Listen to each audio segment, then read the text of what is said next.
भक्तों की सोच केवल भगवान है। आशा करता हूँ साथ संगत जी निरंकार की कृपा से आप सभी अच्छे होंगे, स्वस्थ होंगे। साथ संगत जी, आप जी के चरणों में बहुत ही सुंदर प्रेरणादायक कहानी विचार, जिसका विषय है भक्तों की सोच विचार केवल भगवान है। तो आइए साथ संगत जी जानते हैं इस प्रेरणादायक कहानी के माध्यम से। भक्तों की सोच विचार केवल भगवान है। इसमें एक गहरा आध्यात्मिक संदेश छुपा है जो दिखाता है कि सच्चा भक्त अपने जीवन के हर क्षण में केवल परमात्मा के चिंतन में लीन रहता है। यह कहानी एक प्रेरणादायक यात्रा है साथ संगत जी, जो जीवन के मायाजाल से होते हुए भक्ति की शुद्धता तक पहुंचती है। साथ संगत जी, कभी आपने सोचा है कि एक सच्चा भक्त कैसा होता है? क्या वह सिर्फ मंदिर जाकर पूजा करने वाला होता है? क्या वह दिन रात भजन गाने वाला होता है? या फिर कोई ऐसा जो दुनिया से कटकर बस ध्यान में बैठा रहता है? नहीं साथ संगत जी, सच्चा भक्त वो होता है जो संसार के हर कार्य में, हर श्वास में, हर सोच में भी भगवान को ही देखता है। साथ संगत जी, यह कहानी एक ऐसे भक्ति की है जिसका नाम गंगाराम है। वह एक सामान्य किसान जिसकी जिंदगी का हर पल भगवान के नाम में डूबा हुआ है।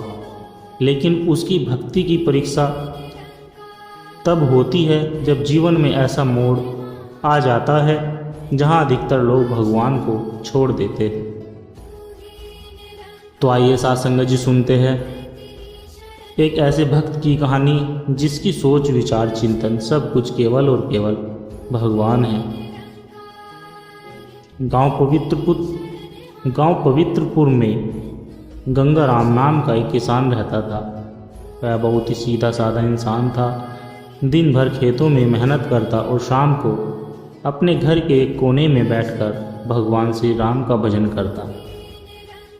उसके पास ज़्यादा धन नहीं था, लेकिन दिल में इतना संतोष था कि लगता मानो स्वर उसी के आंगन में ही। लोग उसे अक्सर कहते, गंगाराम तू बहुत साधारण है, कुछ बड़ा क्यों नहीं सोचता? वो मुस्कुराकर कहता, मेरा सोच विचार तो राम है, मुझे और कुछ सोचने की ज़रूरत ही नहीं।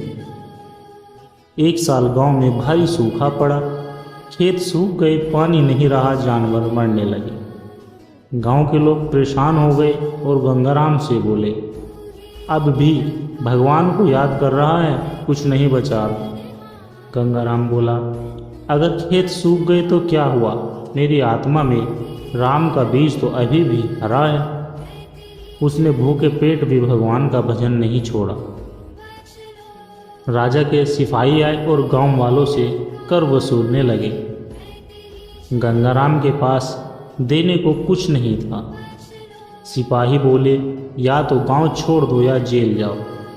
गंगाराम ने कहा, मैं गांव छोड़ सकता हूं, लेकिन राम को नहीं। गंगाराम जंगल की ओर चल पड़ा। रास्ते में एक बूढ़ा साधु मिला। साधु ने पूछा, तू कहाँ जा रहा है बेटा? गंगाराम बोला, जहाँ भी राम का नाम गूंजे वहीं मेरा घर है।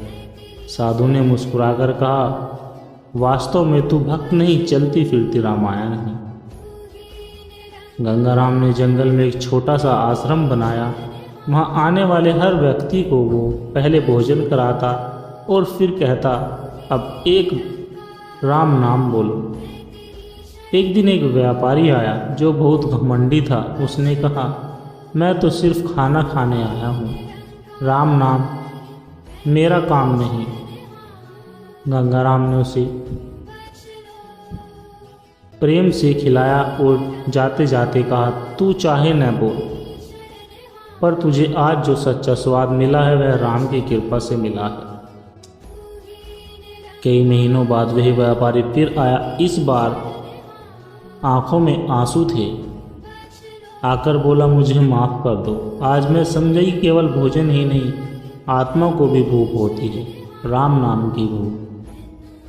गंगाराम को बुखार हो गया। लोग कहने लगे, अब तेरा राम तुझे बचाएगा क्या? गंगाराम मुस्कुराकर बोला, अगर राम चाहेंगे तो यह बुखार भी भक्ति का उपहार है। अंतिम समय में जब उसकी सांसें धीमी होने लगी, उसने हाथ जोड़कर कहा, हे प्रभु, मेरी सोच, मेरा विचार, मेरा हृदय, सब कुछ तुम्हें समर्पित है। मुझे कुछ और नहीं चाहिए। और एक तेज प्रकाश में उसका शरीर शांत हो गया। सत्संग जी, गंगाराम की समाधि आज भी उस जंगल में है। लोग वहां जाते और कहते, यहाँ आकर मन अपने आप शांत हो जाता है। गांव के बच्चे उसे राम का सच्चा भक्त कहते हैं। उसकी कहानी हमें सिखाती है, सत्संग जी, सच्चा भक्त वो है जिसकी सोच में भी भगवान है, विचार भी भगवान है और जीवन भी भगवान के लिए है। सत्संग जी, इस कहानी से हमें सीख मिलती है कि भक्ति केवल मंदिर में बैठकर पूजा करने का नाम नहीं। सच्ची भक्ति वह है जब हमारी सोच, विचार, हर निर्णय और हर प्रक्रिया में ईश्वर बसे। जीवन की हर परिस्थिति, सुख हो या दुख, अगर हम उसमें ईश्वर को देखते तो हम सच्चे भक्त बन जाते हैं।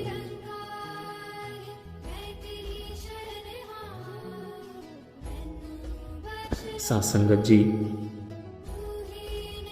नवतीर्थ गांव में एक साधारण युवती रहती थी जिसका नाम विधा था। उसके माता पिता नहीं थे। गांव के एक वर्धन के साथ रहती थी। दिन भर गौशाला में काम करती, खेतों में जाती और रात को पास की पहाड़ी पर बैठकर मौन साधना में लीन हो जाती। लोग कहते थे कि ये लड़की कुछ बोलती नहीं, पर उसकी आंखें बोलती थी। ईश्वर के प्रेम की भाषा। एक दिन गांव का एक पंडित आया और बोला, तू भगवान को पाने चली है, लेकिन तुझे शास्त्र आता है क्या? पूजा पाठ आता है क्या? विधा ने मुस्कुराकर उसकी ओर देखा और दोनों हाथ जोड़कर सिर झुका लिया। बिना एक शब्द बोले वह वहां से चल दी और पास के तालाब की सीढ़ियों पर बैठकर ध्यान में लीन हो गई। उसी पहाड़ी पर वर्षों से एक साधु निवास कर रहे थे जिनका नाम स्वामी दयानंद था। वे बड़े विद्वान थे, परंतु अहंकार ने उन्हें घेर लिया था। एक दिन उन्होंने देखा कि युवती दिन रात बैठी रहती है, ध्यान करती है, पर उसके पास न कोई माला है, न कोई शास्त्र, न कोई गुरु। स्वामी ने उसे बुलाया और कहा, बेटी, क्या तुम जानती हो कि ध्यान कैसे किया जाता है? किस मंत्र का उच्चारण करती हो? विधा ने धीरे से कहा, स्वामी जी, मैं किसी मंत्र का उच्चारण नहीं करती, मैं सिर्फ अपनी हर सोच में भगवान को रखती हूँ। स्वामी दयानंद चौके, क्या मतलब है तुम्हारा? स्वामी जी, जब मैं सुबह जागती हूँ तो सोचती हूँ कि भगवान ने मुझे एक और दिन दे दिया है। जब काम करती हूँ तो मानती हूँ कि मैं उनकी सेवा कर रही हूँ। जब मैं खाना खाती हूँ तो सोचती हूँ कि वही मुझे खिला रहे हैं। और जब मैं सोती हूँ तो सोचती हूँ कि मैं उनकी गोद में सो रही हूँ।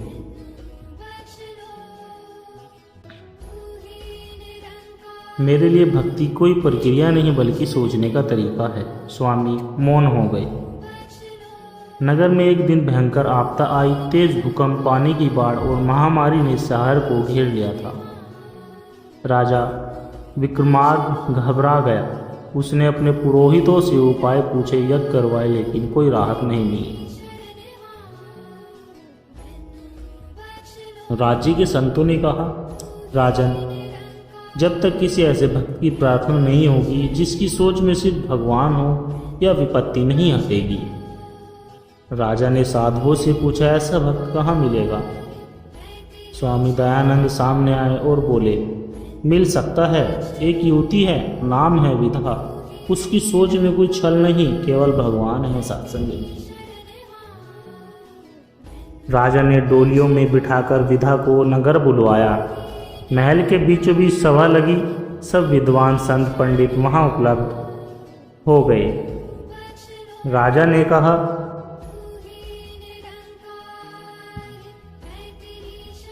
ने कहा, हे कन्या, हे कन्या, यदि तुम सच्चे मन से भगवान का स्मरण करोगी तो हम सब पर कृपा होगी। विधा चुप रही। उसने आंखें बंद की, दोनों हाथ जोड़े, न कोई मंत्र न कोई जाप, बस एक मौन भाव, एक गहराई से निकला विचार। हे प्रभु, यह संसार आपकी रचना है, कृपा करे।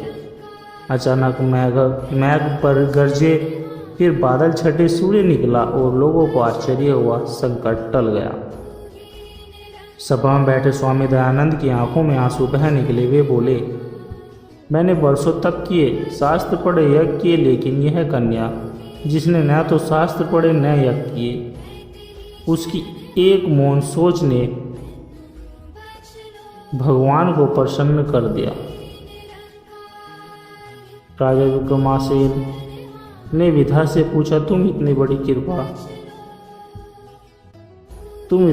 कृपा की बात कैसे बनी?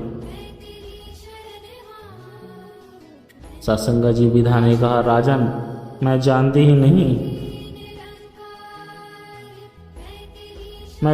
ही नहीं कि मैं क्या हूँ। जब से सोचने लगी बस एक ही विचार मन में आता है, भगवान। इसलिए अब मेरी सोच भी भगवान, मेरी भावना भी भगवान और मेरी चेतना भी भगवान बन गए। राजा ने उसे सम्मान देना चाहा, सोने के आभूषण, महल, सम्मान पत्र। विधा मुस्कुराई और बोली, राजन, मुझे बस एक चीज़ चाहिए, इस नगर की हर गली में कोई न कोई ऐसा हो जिसकी सोच में भगवान बसे। वह हिमालय लौट गई। कुछ वर्षों बाद जब एक बार नगर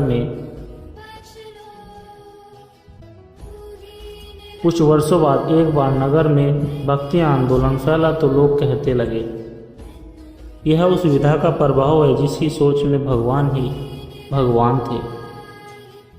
सत्संगत जी, भक्ति केवल पूजा या मंत्र नहीं, वह सोचने का ढंग है।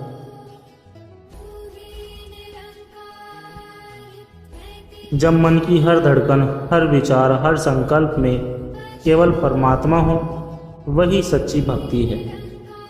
सच्चा भक्त वह है जो न दिखावा करता है न प्रचार, बस अपने चिंतन को भगवान से जोड़ देता है। सत्संगत जी, सुदर्शनपुर में एक युवक रहता था जिसका नाम आरव था। पढ़ा लिखा था, सुशील विद्वान था, पर मन में अशांति थी। धन था, सुविधा थी, लेकिन एक शून्यता ने उसे घेर रखा था। एक दिन वह प्रसिद्ध संत रघुनाथ महाराज के पास गया और पूछा, महाराज, क्या भगवान सच में है? संत मुस्कुराकर बोले, जिसे तू ढूंढ रहा है वह तेरे भीतर बैठा है, पर जब तक तेरी सोच संसार में उलझी है तब तक तू भगवान को पा नहीं सकता। आरव ने पूछा, तो क्या सोच बदल देने से भगवान मिल जाते हैं? संत बोले, जब सोच में केवल भगवान ही रह जाए तब भक्ति का द्वार खुलता है। गांव के छोर पर एक छोटी सी कुटिया थी जहां साध्वी निर्मला रहती थी। वह 80 वर्ष की वृद्धा थी, न कभी प्रवचन देती, न बहस करती, न बाहर जाती। बस एक काम करती थी, हर सांस के साथ ईश्वर का नाम लेती थी, राम राम राम। आरव को जिज्ञासा हुई और वह उनके पास गया। साध्वी ने उसे देखा और बोली, तुम्हारी आंखों में सवाल है बेटा, पर जवाब बाहर नहीं है। जवाब तुम्हारे विचारों में छिपा है। आरव ने पूछा, पर मेरे विचार तो बिखरे हुए हैं, कभी भविष्य की चिंता, कभी भूत की सब याद। साध्वी ने कहा, इसलिए तो मन अशांत है। भगवान को बाहर मत ढूंढो, अपने हर विचार मुँह बैठाओ। जब सोच भी ईश्वरमय हो जाए तब हर क्षण भगवान तुम्हारे साथ होंगे। साध्वी ने आरव को सिखाया, जब जल पियो तो सोचो ईश्वर का, ईश्वर ही जीवन है। जब किसी से मिलो तो सोचो प्रभु ही उसके स्वरूप है। जब दुख आए तो सोचो यह भी प्रभु की परीक्षा है। जब सुख आए तो सोचो यह उनकी कृपा है। धीरे धीरे आरव की दृष्टि बदलने लगी। पहले वह ईश्वर को मंदिरों, मूर्तियों और तीर्थों में ढूंढता था। अब वह हर घटना, हर व्यक्ति, हर क्षण में भगवान की उपस्थिति महसूस करने लगा। एक दिन राजा सूर्य प्रकाश ने ऐलान किया कि जो व्यक्ति ऐसा प्रमाण दे सके कि उसकी सोच हर समय ईश्वर में लीन रहती है, उसे राज्य का सबसे बड़ा संत माना जाएगा। कई विद्वान पंडित योगी आए, प्रवचन हुए, श्लोक बोले गए, लेकिन अंत में साध्वी निर्मला को बुलाया गया। वे चुपचाप आई, एक लाठी के सहारे। राजा ने पूछा, आप में क्या विशेषता है जिससे आप भगवान के सबसे समीप मानी जा सकती है? निर्मला बोली, राजन, जब तुम बोल रहे थे तब भी मैं भगवान के नाम का स्मरण कर रही थी। जब इस शरीर ने श्वास ली तो उसमें राम नाम था। मैंने तुम्हारा चेहरा देखा पर उसमें भी राम ही देखा। राजा स्तब्ध रह गया, कोई शब्द नहीं निकला। आरव अब साध्वी का शिष्य बन गया, लेकिन साध्वी ने कहा, मैं कोई गुरु नहीं, तुम्हारा मन ही गुरु है। अगर वह ईश्वर से जुड़ जाए। आरवी ने साध्वी से अंतिम बार पूछा, माँ, क्या आपको कभी अकेलापन नहीं लगता? साध्वी हंसी और बोली, जिसकी सोच में हर क्षण भगवान हो वह कभी अकेला नहीं होता। एक सुबह साध्वी निर्मला के कक्ष से कोई आवाज़ नहीं आई।